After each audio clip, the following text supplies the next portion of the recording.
19절까지 말씀입니다. 3절부터 19절까지 말씀 중에서 17절부터 19절까지 말씀을 함께 교독하겠습니다. 17절을 먼저 읽겠습니다. 그러하온즉 우리 하나님이여, 지금 주의 종의 기도와 간구를 들으시고 주를 위하여 주의 얼굴빛을 주의 황폐한 성소에 비추어 주시옵소서.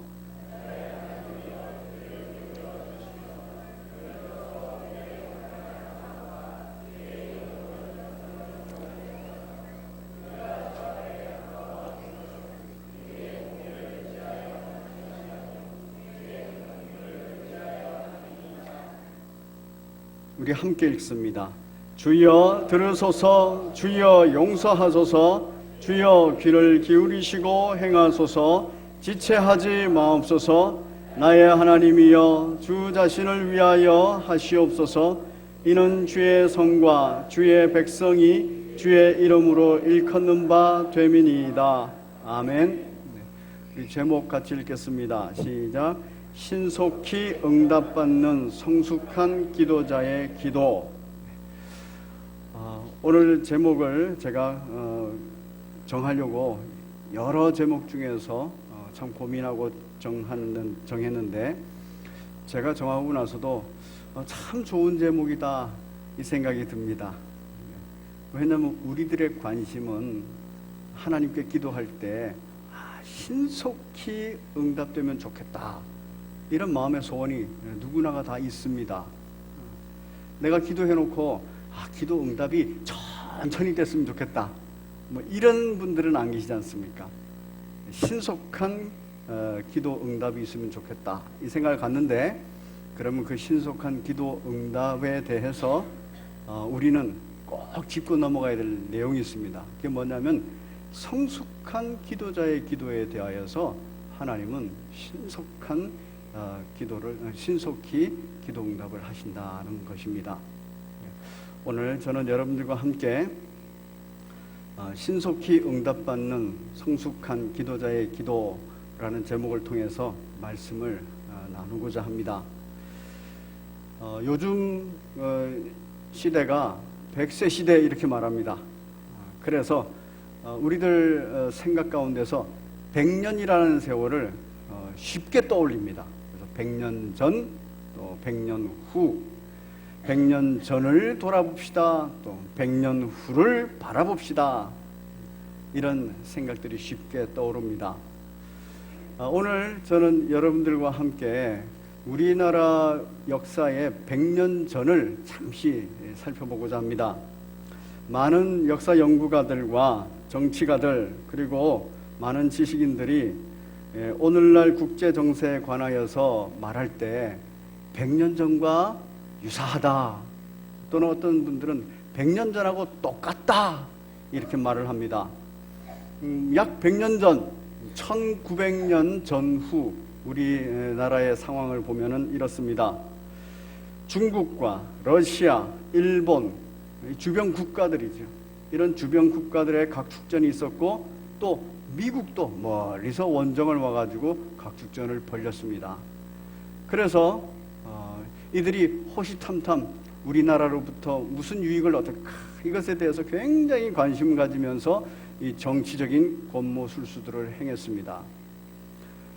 우리나라의 100년 전 우리나라의 정치가들은 그 가운데서 참 여기저기 눈치 보느라고 정신이 없었고 힘겨운 그러한 생활들을 했습니다. 그러면 그런 정치적 상황 가운데서 기독교는 어땠는가 또 살펴보면, 기독교가 이제 복음이 전파되고 뿌리를 내리고 열매를 맺기 시작했습니다. 그래서 1907년도 바로 우리나라에 아주 큰 영적 대각성 운동이 일어났습니다. 평양에서 일어났죠. 평양 장대현 교회에서 1907년 1월 6일 날 바로 길자연 장로님을 통하여서 회개운동이 일어나면서 전국으로 다 그 영적 대각성 운동이 일어났습니다. 그리고 이런 대각성 운동이 계속 진행이 되면서 1910년 지나서 1919년 이럴 때는 3.1운동이 일어났는데 그 중에 많은 기독교인들이 민족 지도자로서 3.1운동에 참여를 했습니다. 그리고 국권을 잃어버리고 나서도 많은 독립운동가들이 바로 기독교인으로서 민족을 또 나라를 회복하고자 그렇게 노력했습니다. 그 결과에서인지 하나님께서는 은혜를 주셔서 일제강점기를 지내게 하셨고, 또 일제강점기 이후에 우리 대한민국이 정부 수립을 하게 됐습니다. 그때 정부 수립을 할 때 초대 대통령이 기독교인이 됐어요. 그리고 국회를 소집했는데 많은 국회의원들 중에 기독교인이 많았습니다.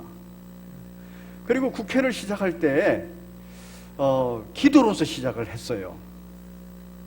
그게 바로 1900년부터 약 50년간 있었던 일입니다. 나라의 형편과 국제 정세는 아주 힘겨운 상황에 있었지만 결국에 기독교인들은 자신의 본분을 다 하면서 나라를 세우는 데까지 갔지요. 그리고 그 이후 하나님의 나라는 6.25 전쟁을 통해서도 계속 시들지 않고 번성해 갔습니다. 이제 100년이 지났습니다. 2000년도가 됐어요. 2000년도. 2000년 전후로 우리의 삶을 살펴보면은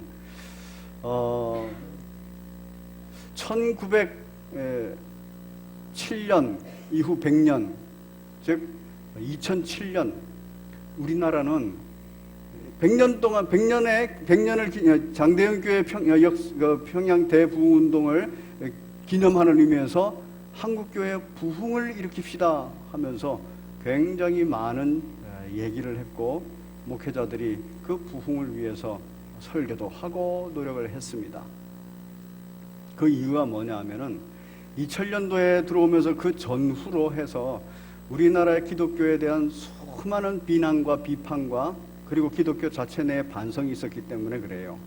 그 뭐를 보면 알 수 있느냐 하면은 2003년도에 복음성가 가수인 고형현 가수가 부흥이라는 노래를 작사 작곡했습니다.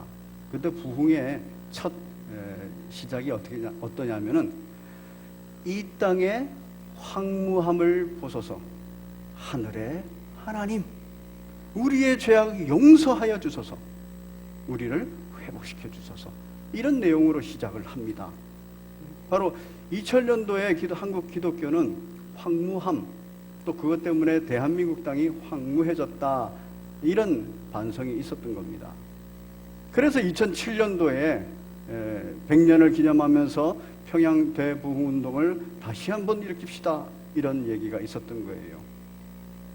그리고 오늘 바로 3.1운동이 1919년도에 있었는데 그 100년 후, 금년이죠. 2019년도 어떻게 돼 있는가요? 그 황무함은 회복이 됐습니까? 참 안타깝게도 그렇지 않습니다. 그 이후로 우리나라 기독교는 또 우리 교회는 계속해서 비난과 비판을 면치 못하고 있고 더욱더 바닥을 치고 있는 중입니다. 이런 시대적 상황과 그리고 이런 교회적 상황들을 우리가 돌아볼 필요가 있어요. 100년 전의 국제정세 오늘날과 비슷하지요. 오늘날도 어떻습니까?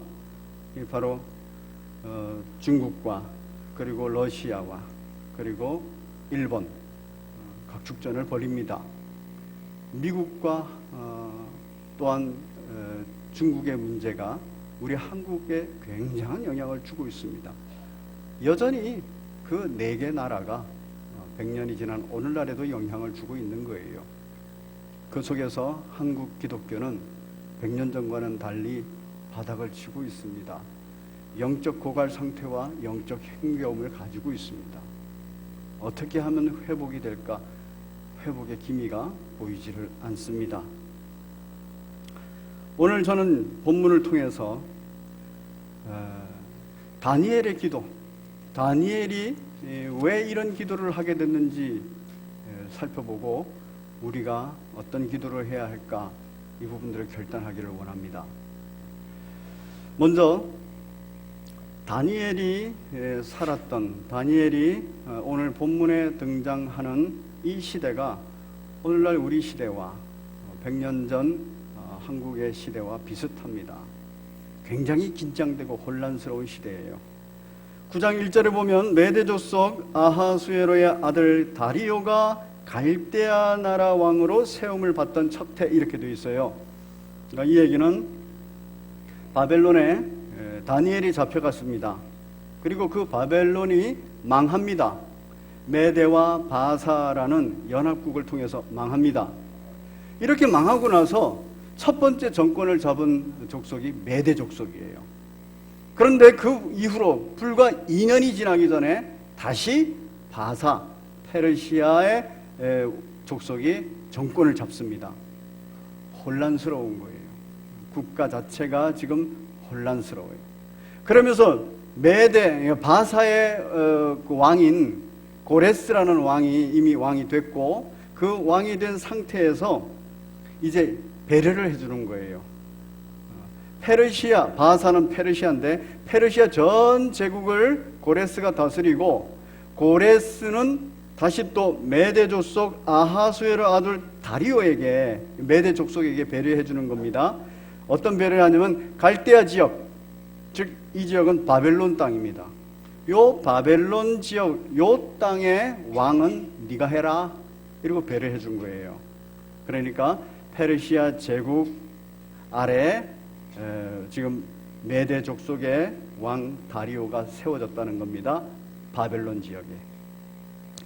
그리고 이 다리오는 그렇게 배려를 받고 세움받은 후에 나라를 다스리기 위해서 다니엘을 총리로 세웠습니다.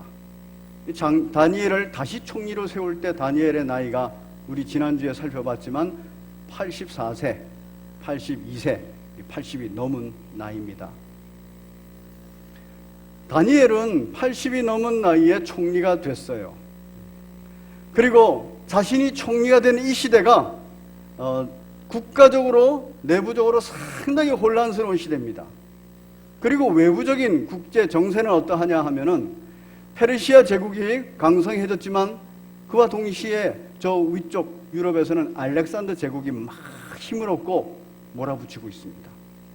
그리고 남쪽에는 애굽 제국이 다시 힘을 얻으면서 호시탐탐 노리고 있습니다. 역사는 우리에게 알려줍니다. 결국 이 페르시아도 얼마 가지 않아서 알렉산더 제국에 의해서 멸망한다는 것을 보여주고 있습니다. 그러니까 지금 이 시대가 굉장히 긴장되는 시대예요. 지금 다니엘이 총리가 된 이 시대가 국제 정세나, 그리고 국가적 내부적 관계나, 그리고 하나님 나라 백성으로서의 관계, 이 부분들이 전부 다 긴장되고 혼란스러울 때입니다. 우리나라의 100년 전과 비슷하고 오늘날 우리나라의 상황과 비슷합니다. 지금 다니엘은 총리가 돼서 그 권세와 권력을 가지고 바벨론 지역의 모든 책들, 페르시아 지역의 아주 중요한 책들을 가져다가 다 섭렵을 했습니다. 2절을 보면은 곧 그 통치 원년에 다니엘이 책을 통해, 여러 책들을 통해서 국제 정세를 파악하고 국가 형태를 다 본 거예요. 그리고 나서 다시 더 책을 통해서 봐야 되는 이유는 뭐냐면, 아니 그러면 하나님은 이 혼란스러운 시대에 나를 왜 총리로 세웠을까? 하나님의 뜻을 알고 싶은 겁니다. 이 혼란스러운 국제 정세 안에서. 그래서 책을 통해서 여호와께서 말씀으로 하셨던 성경, 그 중에서 선지자 예레미야에게 알려준 그 계시의 내용을 보게 됐다는 거예요. 그래서 그걸 보고 깨달은 겁니다. 다니엘은 정치적 지도자일 뿐만 아니라 하나님 나라의 영적 지도자로서 국제 정세를 파악하고, 그리고 국내 정세도 파악하고, 그리고 이 가운데서 하나님의 나라는 어떻게 될 것인가 하는 것에 대해서 궁금했어요. 하나님의 약속은 70년 후, 즉 앞으로 횟수로는 3년 후, 만으로는 1년 반 후에 지금 하나님께서 하나님의 나라를 회복하시겠다 하는데 이게 무슨 뜻일까? 어떻게 할까? 그게 너무 궁금했던 겁니다. 그래서 말씀을 깨닫자마자 바로 그 말씀을 근거로 기도하기 시작했어요. 그래서 오늘 본문 3절에서 내가 금식하며 베옷을 입고 죄를 덮어쓰고 주 하나님께 기도하며 간구하기를 결심했다 하고 결심했어요. 다니엘의 기도는 성경에서 말하는 아주 모범적인 기도입니다.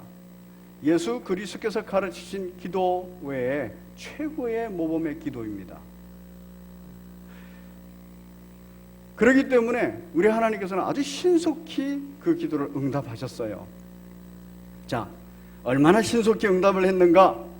20절을 같이 읽겠습니다. 20절 시작. 내가 이같이 말하여 기도하며 내 죄와 내 백성 이스라엘의 죄를 자복하고 내 하나님 거룩한 산을 위하여 내 하나님 여호와 앞에 간구할 때 기도했고 또 그 기도의 내용은 자복으로 시작됐고 그리고 그의 간구의 내용은 뭡니까? 내 하나님의 거룩한 산을 위하여 내 하나님 앞에 여호와 앞에 간구했다.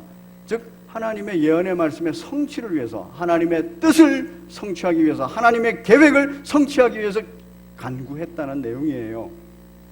자, 21절을 보면 이렇습니다. 곧 내가 기도할 때에 이전에 환상 중에 본 그 사람 가브리엘이 어떻게 날아왔다고요? 빨리 날아왔다고요. 이게 신속한 겁니다. 기도 시작할 때 그때 빨리 날아왔다는 거예요. 저녁 제사 드릴 때쯤에 내게 이르더니 내게 가르치며 내게 말하여 이르되, 이 가브리엘 천사가 하나님의 뜻과 계획을 알려줬다는 얘기예요.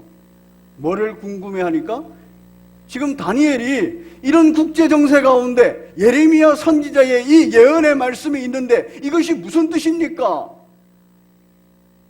너무너무 궁금한 거예요. 그래서 간구를 했어요. 그러고 나니까 그 기도의 응답이 아주 속히 이루어지는 겁니다. 다니엘아, 내가 이제 내게 지혜와 총명을 주려고 왔느니라. 23절 같이 읽겠습니다. 시작. 곧 내가 기도를 시작할 즈음에 명령이 내게 내렸으므로 이제 내게 알리러 왔느니라. 너는 크게 은총을 입은 자라. 그런즉 너는 이 일을 생각하고 그 환상을 깨달을지니라. 아멘. 다니엘이 기도를 다 결심했는데, 그리고 기도를 시작했는데 막 기도 중에 빨리 가브리엘 와가지고 다 알려줬다는 거예요. 여러분, 우리 주보에 지금 예레미야서 33장 1절부터 3절의 내용이 있습니다. 그 중에서 3절의 내용이 뭐냐 하면은 이렇습니다. 그의 이름을 여호와라 하느니가 이같이 이르시되 너는 내게 부르짖으라. 내가 내게 응답하겠고 내가 알지 못하는 크고 은밀한 일을 내게 보이리라. 우리 하나님께서 기도하는 이에게 바로 응답하신다고 약속하셨고, 그 응답의 내용이 뭐냐면 크고 은밀한 하나님의 뜻과 계획을 알려주시겠다는 거예요. 그리고 예레미야서 33장 4절 이후에는 그 하나님의 큰 뜻과 계획에 대해서 기록하고 있습니다. 지금 다니엘이 부르짖었어요. 그 부르짖고 나니까 하나님께서 가브리엘 천사를 통해서 응답하셨어요. 그러면서 크고 은밀한 이야기를 바로 보여주는 거죠. 그래서 23절에서는 너 큰 은총을 입은 자다. 그리고 너는 이 일을 생각하고 그 큰 환상을, 그 환상을 깨달을지니라 하면서 환상을 보여주시면서 응답하셨다는 거예요. 크고 은밀한 일에 대하여서 환상을 보고 깨닫게 됐다는 얘기입니다. 그럼 도대체 어떤 기도입니까? 다니엘은 지금 국제 정세를 파악하는 정치적 지도자요. 그리고 하나님의 약속의 말씀을 통해서 깨닫고 있는 영적 지도자입니다. 노장입니다. 정세를 보는 것도, 또 하나님의 나라의 하나님의 뜻과 섭리를 보는 것도 굉장히 잘하는 노장입니다. 이 노장이 이제 하나님의 뜻을 좀 더 구체적으로 분명하게 알기 위해서는 뭐 해야 된다는 것도 알고 있어요? 기도해야 된다는 것도 알고 있어요. 왜 기도해야 된다는 걸 알까요? 다니엘은 우리가 이미 잘 살펴본 것처럼 기도가 습관으로 되어 있는 사람이에요. 예수님이 습관을 따라서 한적한 곳에 가서 기도하셨듯이 바로 다니엘은 기도가 이미 습관으로 되어 있는 사람, 몸에 배어 있는 사람이에요. 그래서 6장을 보면은 사자굴에 들어가는 사건이 있는데 그때도 기도한 것 때문에 기도하지 말라고 정한 그 법에 결단하고 나는 기도한다. 항상 그렇게 기도한 겁니다. 그렇기 때문에 하나님의 뜻을 깨닫자마자 그리고 국제 정세가 이렇게 읽어지자마자 이게 구체적으로 어떻게 하면 알 것인가? 어떻게 하면 이해하고 해석할 것인가? 방법은 기도밖에 없다는 거 아는 거예요. 그래서 기도하고 간구하기를 결심했다. 이렇게 말하는 겁니다. 여러분들의 삶의 자리, 바로 한국의 국제 정세 때문에 경제적인 상황이나 또는 한국의 국제 정세 때문에 대한민국의 정치적 상황이나 또는 문화적 그리고 종교적 상황, 이 모든 것들을 고려해서 여러분의 삶의 자리를 이해하고 싶지 않습니까? 어떻게 될 것인지 궁금하지 않습니까? 어떻게 될 것인지 알고 싶으신 때 어떻게 할까요? 점쟁이한테 찾아갑니까? 그런 분들이 있으니까 하는 소리예요. 그거 아니에요. 하나님 궁금합니다.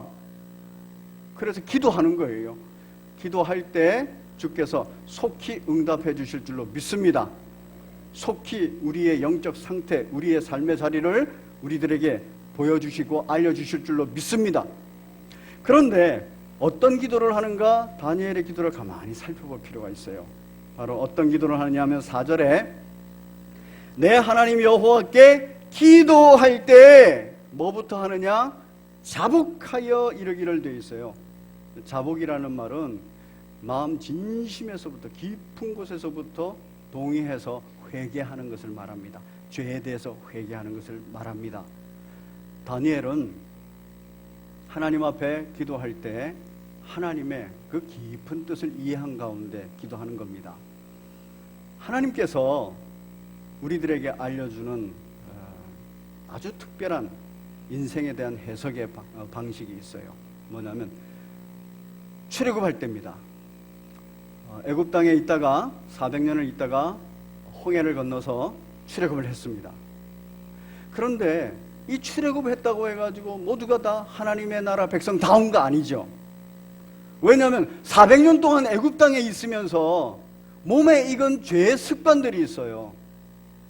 출애굽해서 이제 지나 보니까 금방 나타났어요. 수도 없이 원망하고 불평했고 가데스 바네아에 가서는 완전히 하나님을 배도해버렸어요. 그래서 하나님께서는 40년 광야를 돌게 합니다. 40년 광야를 돌게 하는 목적이 뭐냐 하면은 애굽 땅에서 몸에 배어있는 죄의 습관들을 씻어내는 그런 과정으로 바로 40년을 도는 거예요. 그 40년을 다 돌고 나서 모세가 신명기서 8장 1절부터 3절에서 그렇게 말하지 않습니까? 40년 광야 생활을 기억하라. 하나님께서 너희를 낮추기 위해서다. 왜냐하면 목이 곧은 백성이라 하나님의 뜻과 계획도 듣지 않아요. 하나님의 말씀을 듣지 않아요. 자기가 자기 생각대로 주장하고 살았어요. 그런데 결국 40년을 돌면서 하나님 앞에서 낮아지는 것, 그리고 먹이시고 마시게 하시고 보호하시고 인도하시는 것이 분이 하나님이시라는 걸 알게 하는 것, 옷이 해지지 않고 발이 부르지 않게 하셨다는 것을 알게 하는 것, 이것이 광야 생활의 목적이었어요. 그게 결국 뭐냐 하면은 세상에서의 죄의 습성들, 죄의 방법들을 걷어내고 하나님께만 의지하고 하나님만 바라보는 그걸 훈련하는 것이라는 거예요. 그게 광야 40년입니다. 광야 40년은 바로 성화의 길입니다. 그래서 내가 내 속에 있는 죄의 습성들을 씻어내는, 하나하나 씻어내는, 그래서 가나안 땅에 들어가는 그 기회죠. 성경은 광야 40년을 그렇게 말하고 있고, 또 오늘 본문에 등장하는 바벨론 포로 70년을 그렇게 말합니다. 왜 바벨론에서 포로 생활 70년을 했습니까? 우리 9장, 오늘 본문 9장 11절을 같이 읽겠습니다. 9장 11절 시작.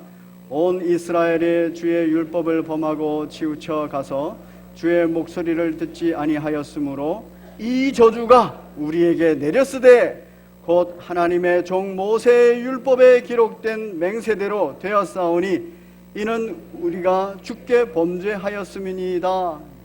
왜 70년 포로 생활을 하느냐 하면은 하나님께서 은혜를 베푸사 하나님의 나라를 세우게 하셨고, 그리고 그 나라에 참 번성도 보게 하셨어요.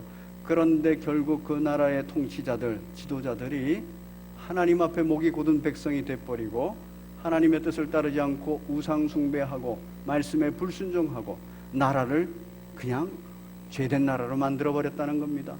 그래서 모세의 율법에 기록한 대로 결국 징계를 받았다. 그리고 이 70년 세월 기간을 정해준 이유가 그 왕국에서의 잘못된 죄의 습관들, 이것들을 씻어내라는 거예요. 그래서 그걸 다 씻을 수 있는 기회를 70년을 주셨다는 겁니다. 이것에 대하여서는 요한계시록에서 아주 정확하게 얘기를 합니다. 요한계시록에서 바로 광야 40년 이것에 관하여서 바로 하나님께서 죄 씻는 기회로 주신 것으로, 그리고 이 광야 생활을 불이 섞인 유리바다 같은 인생이다 이렇게 말을 하면서 바로 불이 섞여서 유리바다를 걷는데 불이 섞여서 그것이 싹 태워지고 죄가 싹 태워지고 그리고 정결한 상태에서 그 강가에 앉아있다 이렇게 기록하고 있습니다. 우리가 쇳덩어리를 녹여서 그걸 아주 높은 불에 가열을 하면은 이제 불순물이 빠져나오고 정말 좋은 강철, 질 좋은 강철이 남지 않습니까? 그런 의미로 불이 섞인 유리바다 같은 인생이다 이렇게 말을 했어요. 그리고 이 과정들에 관하여서 요한계시록 7장에서는 바로 우리의 모든 인생, 광야 40년 인생, 그리고 바벨론 포로 생활 70년 인생, 이 모든 인생이 바로 큰 환난이다 이렇게 말해요. 그래서 그 큰 환난 가운데서 구원받은 존재가 흰옷 입는다. 예수 그리스도로 말미암아 구원받게 된다는 얘기입니다. 여러분, 광야 40년과 포로 생활 70년은 성화의 기회다 하는 것을 성경이 말하고 있어요. 그리고 우리의 인생을 광야 40년, 포로 생활 70년 이렇게 말합니다. 그때 우리의 인생 100년이 바로 성화의 기회로 주어진 100년이라는 거예요. 우리의 마음에, 우리의 몸에, 우리의 생각 속에 많이 습관으로 만들어져 있는 죄의 습관들, 구원받았으나 여전히 죄의 습관대로 그렇게 살아가는 모습들을 하나하나 씻어내는 작업을 하는 기간이 바로 우리 인생 100년이라는 얘기입니다. 다니엘은 이 사실을 정확하게 알고 있었어요. 그래서 다니엘은 자복부터 하는 겁니다. 하나님 아버지, 옛날 이스라엘 백성 우리 조상들에게 40년의 기회를 줬듯이 바로 우리들에게도 70년의 기회를 주신 것 감사합니다. 이 70년 기간 동안 성화가 되어져야 되는데 하나님 아버지, 정말 저는 죄인입니다. 우리 유대인들이 죄인입니다. 성화가 되어져야 되는데 그것 때문에 우리에게 70년의 기회를 주셨는데 우리의 모습은 어떠냐? 우리 15절 같이 읽겠습니다. 15절 시작. 강한 손으로 주의 백성을 애굽 땅에서 인도하여 내시고 오늘과 같이 명성을 얻으신 우리 주 하나님이여, 우리는 범죄하였고 악을 행하였나이다. 여전히 이제 곧 주님께서 약속하신 그날이 오는데 길어야 3년, 횟수로 3년이고 실제적으로는 1년 반인데 우리의 모습을 보면 정말 하나도 성화가 안 됐습니다. 아직도 죄 가운데 있습니다. 주여, 큰일 났습니다. 우리가 신앙생활을 오래 하신 분들은 참 오래 하셨을 겁니다. 그런데 그 오래 하신 것만큼 성화가 많이 되었는가요? 한국교회가 역사 속에서 100년, 200년 이렇게 말합니다. 그럼 100년, 200년 동안에 한국교회가 꾸준히 성화가 되었는가요? 우리의 모습이 그렇지 않다는 거예요. 다니엘은 지금 자신도 그러하고 함께한 이 민족도 그러하다는 거예요. 너무너무 가슴 아프고, 그래서 뭐가 걱정이 되냐면은 하나님의 목적이 이루어지지 않았기 때문에, 우리의 범죄함 때문에 혹시 70년 만에 회복시키겠다라는 이 약속이 미루어질까봐 걱정이 되는 거예요. 그래서 17절에 그러하온즉 우리 하나님이여 지금 주의 종의 기도와 간구를 들어주시옵소서. 지금 들어달라는 거예요. 항상 지금.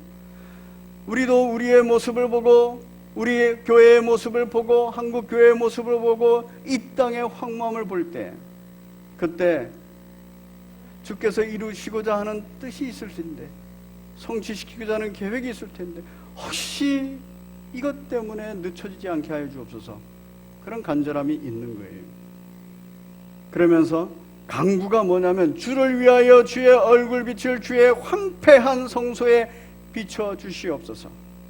그러면서 18절에 나의 하나님이여 귀를 기울이사 꼭 들어주시옵소서. 눈을 떠서 우리의 황폐한 상황과 주의 이름을 일컫는 성을 보옵소서.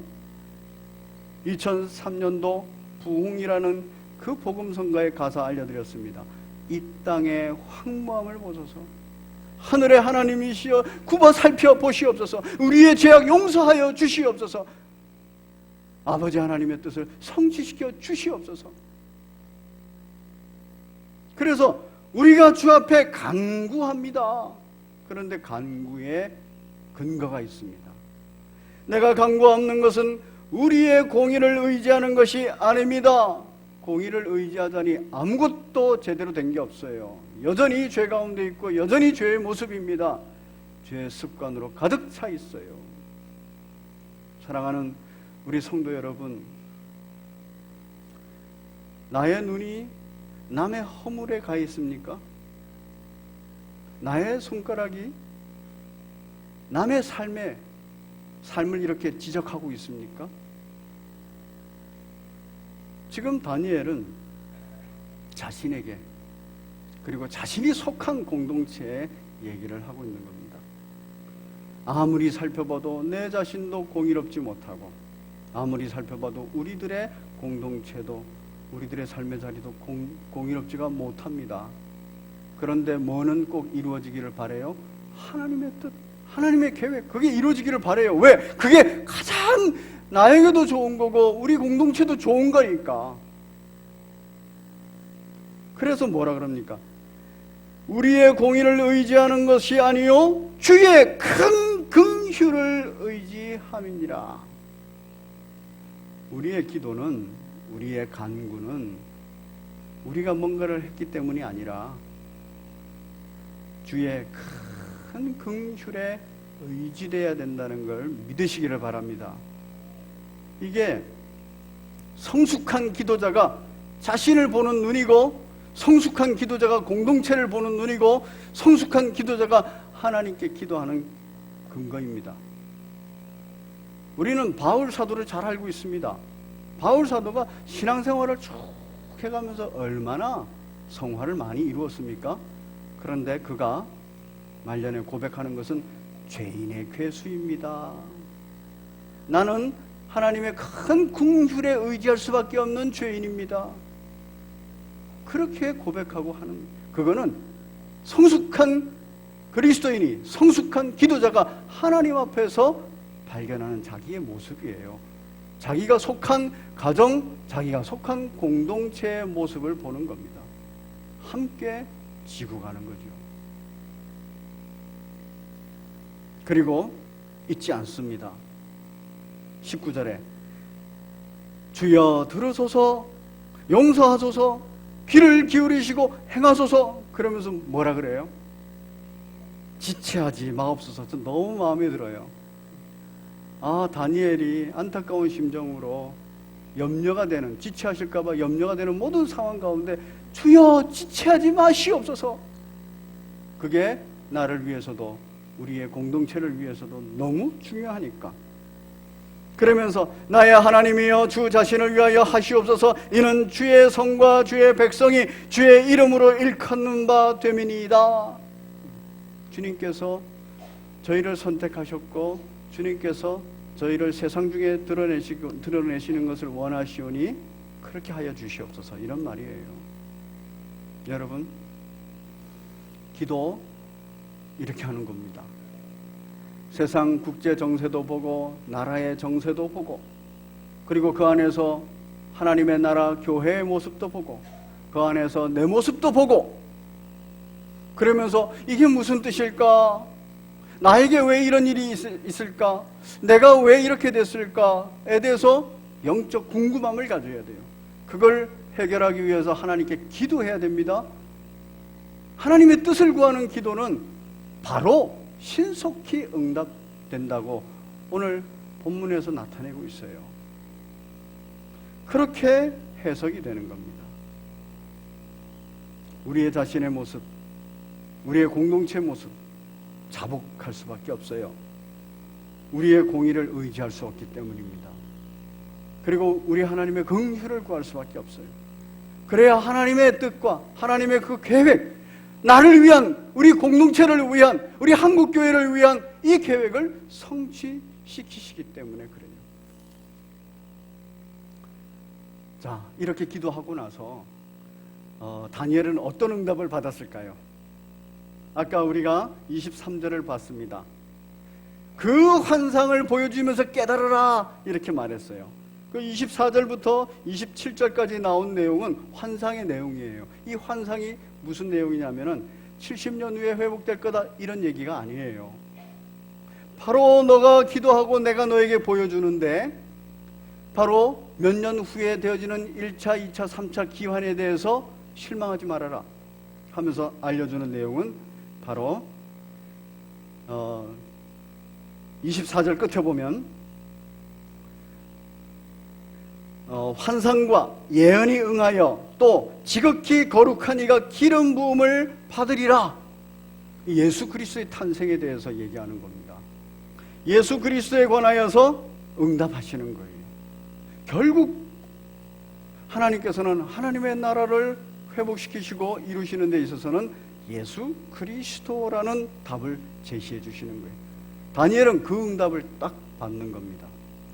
그래서 1차, 2차, 3차 포로 귀환에는 모든 상황에 대해서도 다니엘은 실망하지 않아요. 소망 가운데서, 왜? 하나님은 예수 그리스도를 보내실 거니까.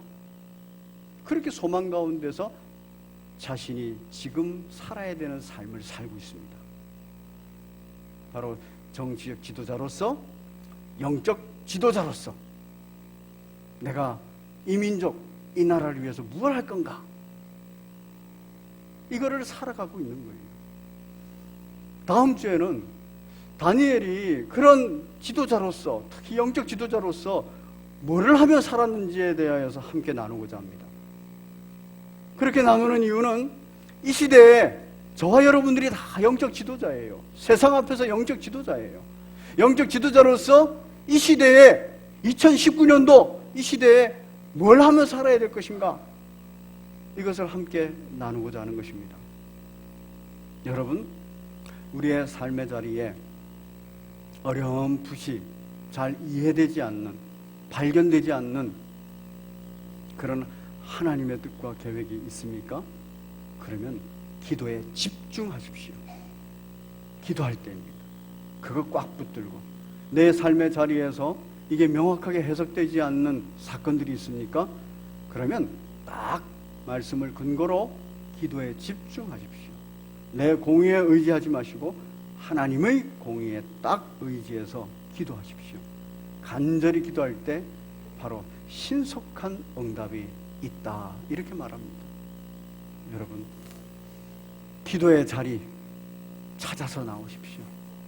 그리고 정말 다니엘이 기도한 것처럼 말씀을 딱 붙잡고 세상도 바라보면서 시대의 흐름도 보면서 주님 앞에서 내가 이 시대에 뭘 해야 됩니까?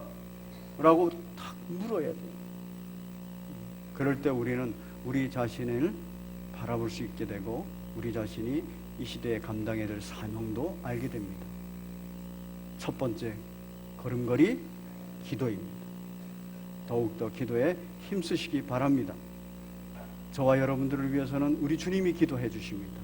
우리 주님이 우리를 위해서 기도한 것처럼 우리도 내 형제 자매들을 위해서 기도해야 됩니다.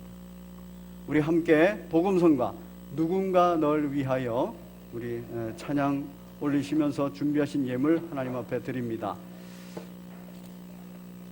핑계할 수 없습니다. 제가 지쳤습니다, 이런 거 핑계할 수 없습니다. 무조건 기도의 자리에 가야 됩니다.